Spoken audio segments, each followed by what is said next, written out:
The Battle of Ortona may not have been the most important event to take place during World War II, but it may have changed Canada the most. If so, how? And how would Canada's present and future be different if the battle never happened? I'm Stephen Reed, and you're watching Thought Bubble. The Battle of Ortona was never intended to be a large battle, and could have easily been avoided.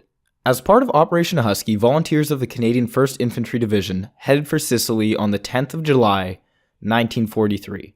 Under General George Smith Patton Jr., the Americans landed to the west, the British to the east, and Canada in the middle. The defending Italians did not want to fight and allowed Canada to take over 500 of them as prisoners of war. This was part of what led to Hitler ordering Italy to be defended at all costs, which also fueled the rivalry between the Americans and the British. Eventually, the people of Italy got fed up with the Allies bombing Rome and imprisoned Mussolini, beginning negotiations. Unfortunately, the government was unable to withstand and ended up surrendering and fleeing, leaving Rome for the Nazis to take over. Wanting to reach Rome before the Americans, British Field Marshal Bernard Law Montgomery, the leader of the British, but the Canadians were also taking order from him, decided to take a shortcut by heading through Ortona, cutting back towards Rome. In theory, this was a good plan, but he didn't account for the heavy rains and mud, which inevitably led to the mobilization of the British troops, forcing the Canadians to lead the attack.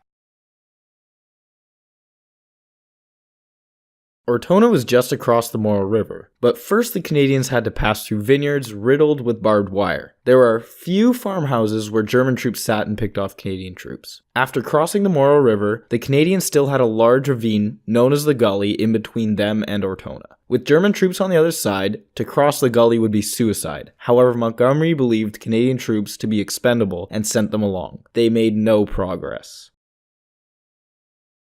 Finally, on December 11, 1943, the Royal 22nd Regiment and the Battalion of the Armoured Regiment targeted a three-story farmhouse near the gully's end, known as Casa Berardi. The Canadians were caught by a sneak attack by the German Panzer Tank Division. The Canadians eventually took over Casa Berardi, but were unable to move any further due to the amount of casualties.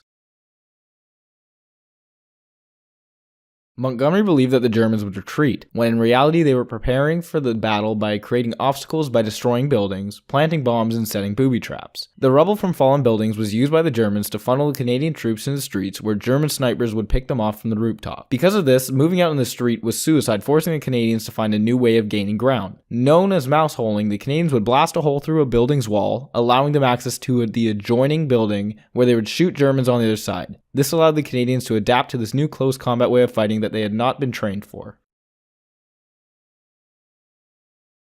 Ortona was a very important city to take over, as it was one of Italy's few deep water ports and would allow the Allies to cover more land by spreading out their reserves. After all the bloodshed, the Germans had had enough, and despite Hitler's orders to defend the city at all costs, they retreated.